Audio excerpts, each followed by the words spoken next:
Bienvenidos nuevamente al canal. En el video de hoy, tenemos la participación especial de la reconocida especialista en temas previsionales, Clara Salguero, y del abogado previsional Adrián Trócoli. Ellos nos traerán las últimas novedades para jubilados y pensionados de ANSES, así que quédense con nosotros hasta el final, porque esta información es clave para todos los beneficiarios. Y recuerden, suscribirse al canal es totalmente gratis y me ayuda un montón a seguir creando contenido como este. Ahora sí, comenzamos con las noticias del día. Vamos a la información más destacada que tiene que ver con las últimas horas. Si bien venimos hablando desde hace mucho de una posible reforma previsional, la pregunta que por estas horas muchos jubilados y pensionados se están haciendo es si va a llegar finalmente el reconocimiento a todas aquellas personas que obtuvieron la jubilación teniendo 30 o más años de aporte sin haber contado con el apoyo de la moratoria previsional. El gobierno estaría evaluando esta posibilidad, un reconocimiento que por estas horas se le está poniendo la denominación de beneficio excepcional, de extra, de premio para todas aquellas personas que se jubilaron sin la asistencia de la moratoria previsional. ¿Esto qué significa? Que tuvieron historias laborales genuinas de 30 o más años. Ahora, el análisis de esta medida, por supuesto, está sujeta en el caso de plasmarse, de concretarse al crecimiento que vaya teniendo la economía en el país. Pero lo importante es contarles para que ustedes entiendan a dónde haría enfocado o dónde estaría el foco o a quién alcanzaría esta medida. El mapa con el que se encuentra el gobierno en el análisis de este reconocimiento, el mapa es de un número de jubilados y pensionados nacionales que ascienden a 8,5 millones de personas, de las cuales la mayoría de toda esa gente se ha jubilado con moratoria previsional. 3,800,000 jubilados con la asistencia de moratoria, 3,200,000 con historias genuinas de aportes y 1 millón aproximadamente, algo más de 1 millón, son titulares de pensiones no contributivas. De este mapa, este eventual reconocimiento que se está planteando como que está en análisis por parte del gobierno, alcanzaría en este mapa a las 3,200,000 personas que tienen jubilaciones con historias laborales de aportes hechos en tiempo y forma, es decir, aportes registrados en tiempo y forma. ¿Por qué yo mencionaba recién que en este mapa hay más jubilados por moratoria que jubilados con 30 años genuinos de aportes? Porque las moratorias están en la Argentina desde hace 20 años.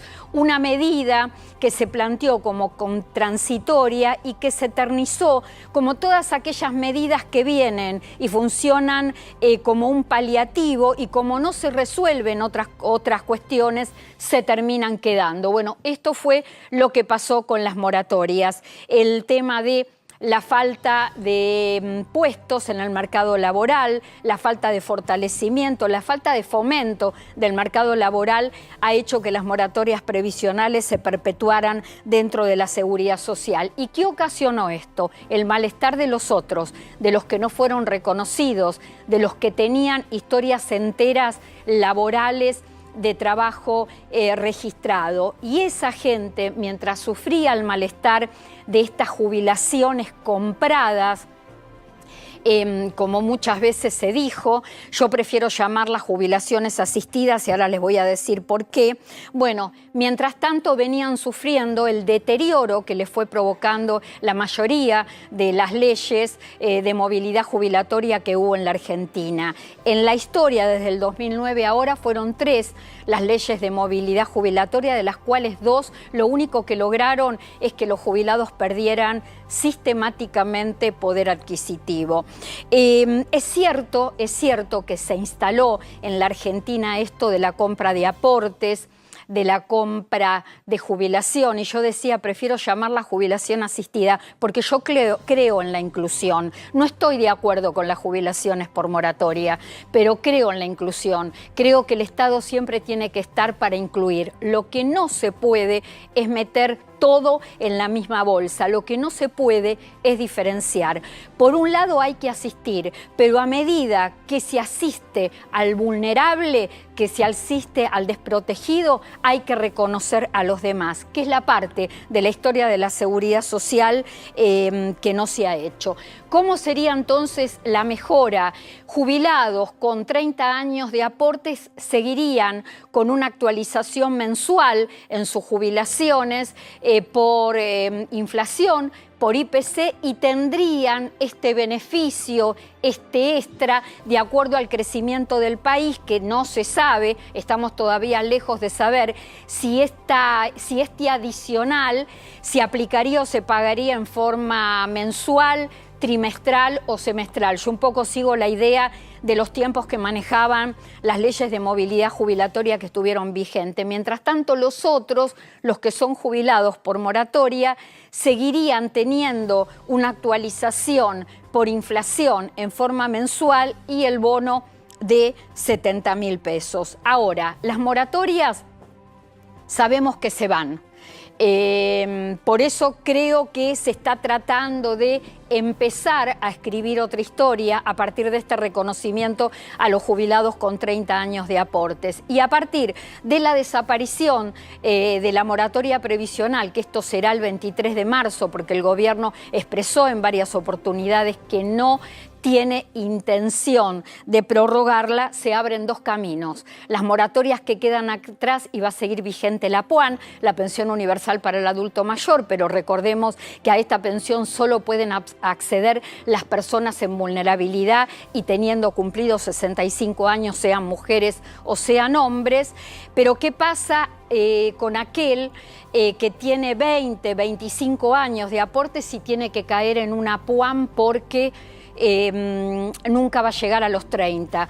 ¿O qué pasa con aquel que estaba esperando la moratoria y le faltaba quizá poco tiempo para cumplir los 30? Me parece que todo esto se puede ir solucionando en paralelo, volviendo virtuoso el mercado laboral.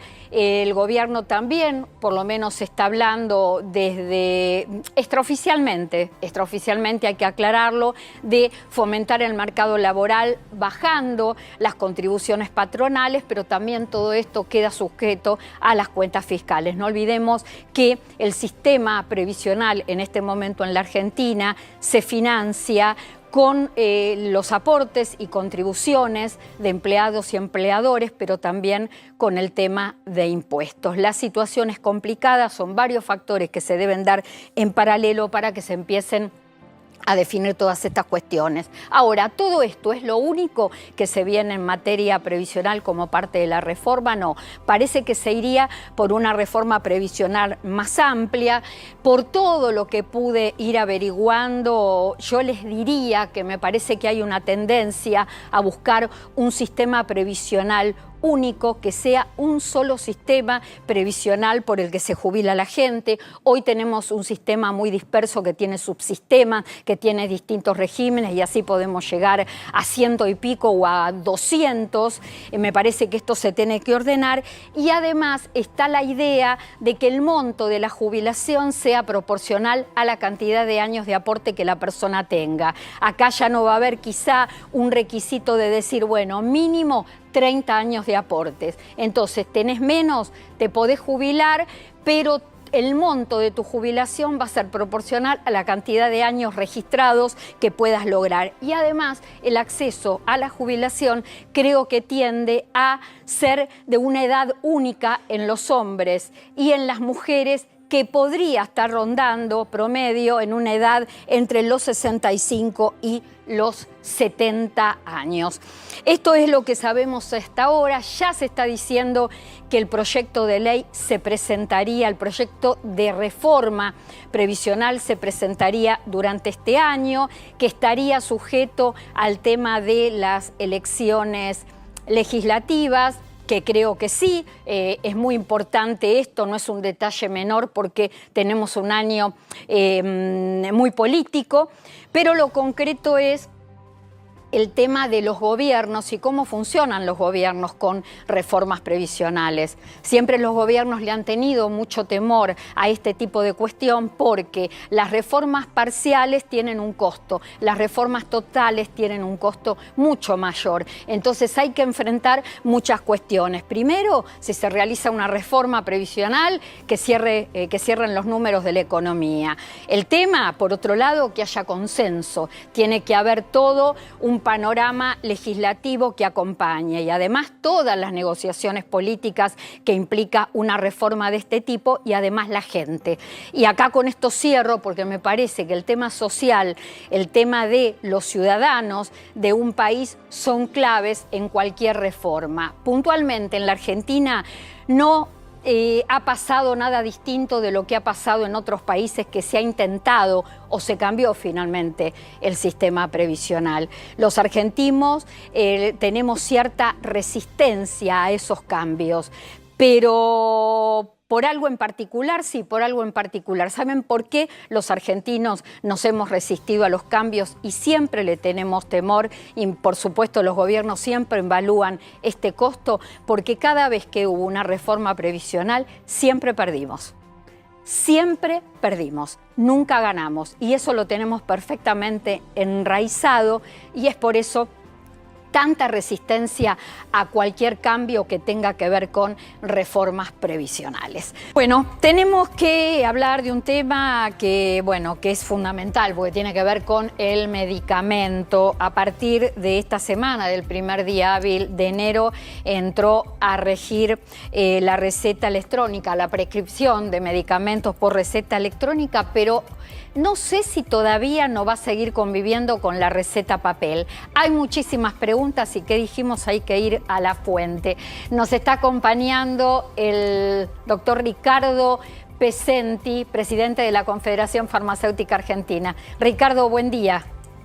¿Qué tal? Buen día, Clara. ¿Cómo estás? Vos sabés que tenemos una confusión con todo este tema, porque yo sabes con qué me había quedado, que cuando la ley se sancionó, se reglamentó y se fijó el tema de 180 días de plazo para la readecuación.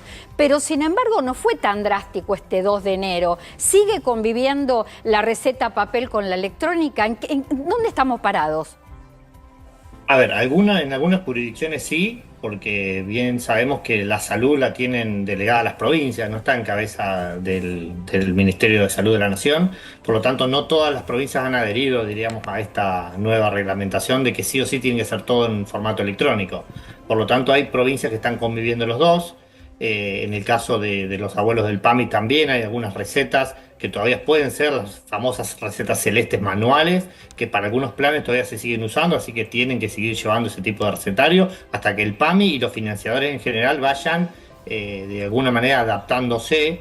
El problema básicamente, claro, lo tenemos en que se han habilitado alrededor de 80 plataformas diferentes para que los médicos prescriban recetas, y la verdad que las farmacias todavía no tenemos acceso a la totalidad de ellas. Por lo tanto, bueno, esto va a ser medio paulatino. Desde la tecnología claramente estamos todos preparados. Las farmacias ya venimos convalidando recetas y validando recetas ya hace casi 20 años. Sí. Por lo tanto, tenemos la tecnología para hacerlo y creemos que es un paso para adelante, ¿sí? Lo que pasa es que por ahí, poner todas las normativas de todo este país que es federal, digamos, de la misma manera es complejo. Ricardo, ¿esto qué significa? Que si yo tengo una orden hecha, una receta en papel, perfectamente la farmacia me la tiene que aceptar y darme el medicamento. Depende de los ámbitos, Clara. Claro, como vos decías al principio, no todas las provincias han adherido ni todas las jurisdicciones. Claro, en algún caso, por ejemplo, en la Ciudad Autónoma de Buenos Aires va a regir esta reglamentación. También va a depender un poco de la contingencia, ¿sí? Porque si es una receta que se produjo en un hospital que por ahí no tienen la tecnología para hacer este tipo de receta, el farmacéutico tiene este plan de contingencias y creo que la ley se lo tiene que permitir, porque si no estaríamos haciendo abandono de personas. Lo primero está en el acceso al medicamento y que adhieran al tratamiento, pero claramente digamos, hay que ir adaptándose a las nuevas normativas de cada jurisdicción. En el caso de que si te hacen una receta, todas las recetas anteriores al 31 van a tener validez, y las recetas actuales va a depender mucho también del financiador, de quién sea la obra social que tenga. Hay obras sociales que ya han definido que únicamente es electrónica, y en ese caso la farmacia va a pedir exclusivamente la electrónica. La receta electrónica va a tener la obligación el médico que prescriba de realizarla por nombre genérico con opcional de hacerlo por marca. ¿Es así o no? Sí, eso la reglamentación lo dice, es decir, todas las recetas sí o sí tienen que tener la denominación común internacional, es decir, la monodroga, el genérico, y pueden tener la sugerencia de marca. Eso está habilitado en una reglamentación del decreto 70 del año pasado, del 2023, y eso está así, está fijado así. Es decir, que si tiene una marca, siempre las marcas son sugeridas, la farmacia le puede intercambiar por otra, siempre y cuando obviamente esté dentro de lo que acepte el paciente para poder llevarlo. Ricardo, lo último te pregunto, ¿qué pasa con los psicofármacos y con los antibióticos que necesitan receta doble? Bueno, ahí hay todo un tema porque todavía no está tan avanzado esto como para que hayamos llegado a los libros electrónicos y demás. Es más, todo lo que es electrónico y lo que estamos hablando, cuando llegamos a la farmacia nosotros tenemos la obligación de imprimirlos para pegar los troqueles, para poder mandarlos al cobro. Por lo tanto, para nosotros sigue todo el papel tal cual es. Pero en el caso de los psicotrópicos sí hay plataformas que no contemplan el famoso duplicado. Y bueno, en esos casos hay inconvenientes porque la farmacia sí o sí necesita de ese documento para poder archivar, porque necesitamos llevar doble libro y doble control, en el caso de los antibióticos, en el caso de los psicotrópicos, de estupefacientes. Por lo tanto, sí, eso es un reclamo. Y el otro reclamo, claro, que me gustaría que quede es que las farmacias, al haber tanta cantidad de plataformas, es dificilísimo que las 14.000 farmacias puedan conectarse a 80 plataformas distintas.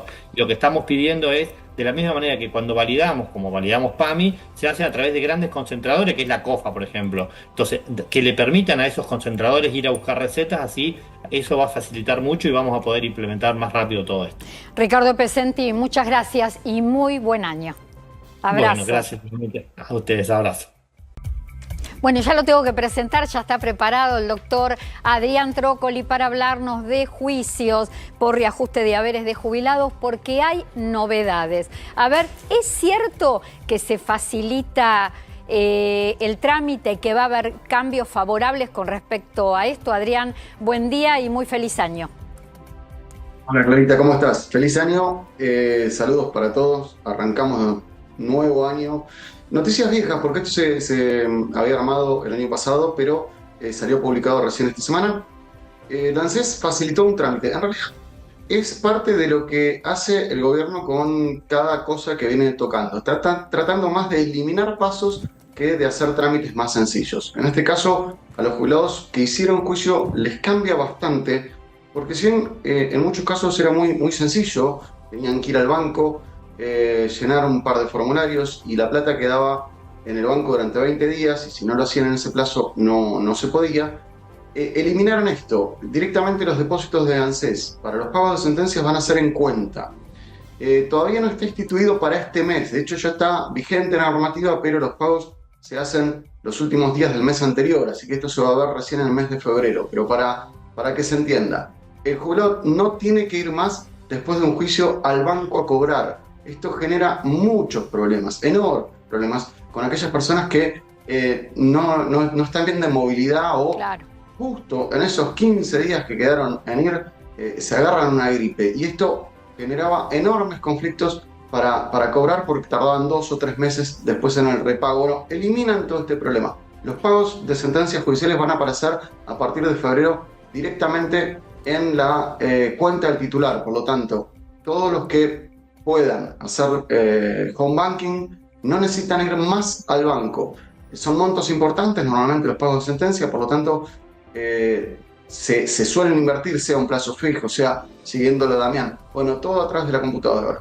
Bueno, pero es excelente, no solamente por esto que vos decís, por el tema de todos aquellos que no podían movilizarse, que ahora se quedan con esta tranquilidad, sino también para un jubilado que sí puede movilizarse, pero que lo estresa y lo agota tanto trámite previo. Ya de por sí, después de esperar tantos años, ganar un juicio, el día que sabés que lo ganás, imagínate la ansiedad, pero después tenés en el medio toda esta previa de formularios, de firmas que no van a existir más. Todo en home banking. Además, lo que hay que tener en cuenta es que muchos bancos complicaban un poco la cosa.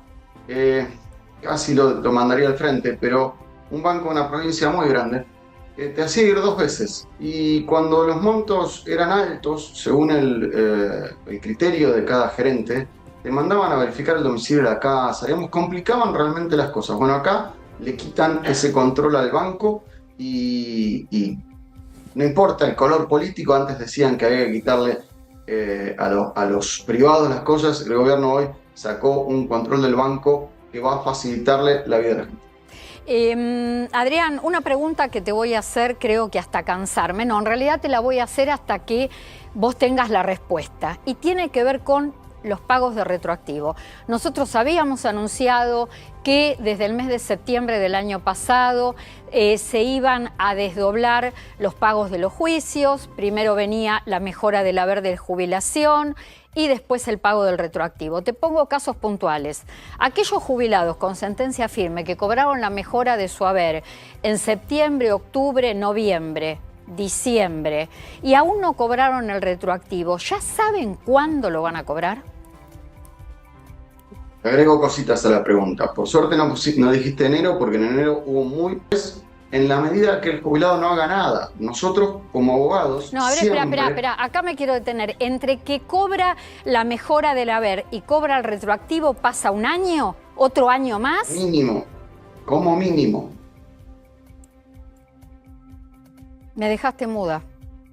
Sí, ya sé, estaba aprovechando la primera vez que te dejo muda en 6 meses. ¿Sabés cuál era mi circuito mental cuando empezamos a hablar de todo esto? ¿Qué era lo que yo pensaba?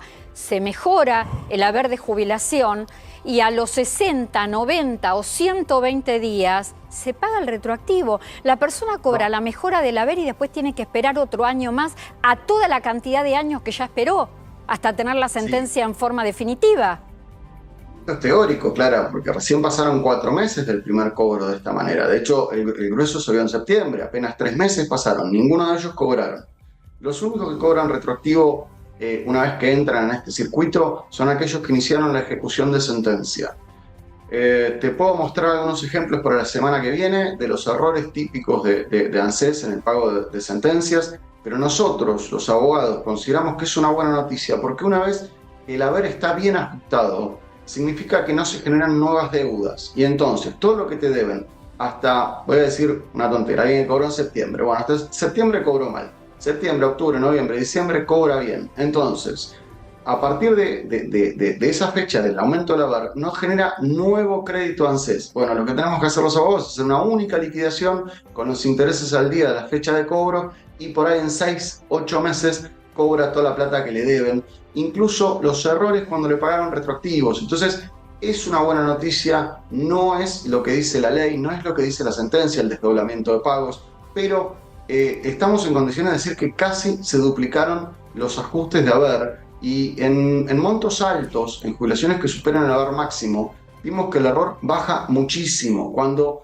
con las administraciones anteriores, esto no es un solo gobierno, con los que estuvieron antes a cargo de ANSES, siempre pagaban mal el ajuste del haber. Adrián, te propongo que la semana que viene sigamos hablando de esto, porque en varias oportunidades bajé la vista, están entrando por redes sociales muchísimas consultas que tienen que ver con temas juicios. Nos vemos la semana que viene.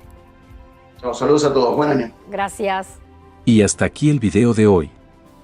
Espero que toda esta información les haya sido útil y que les ayude a estar al tanto de las últimas novedades para jubilados y pensionados de ANSES. Si les quedó alguna duda o quieren compartir su opinión, déjenme un comentario que siempre los leo. No olviden suscribirse al canal, darle like al video y compartirlo con quienes también necesiten estar informados. Gracias por acompañarnos una vez más. Nos vemos en el próximo video con más noticias y consejos previsionales. Cuídense mucho y hasta pronto.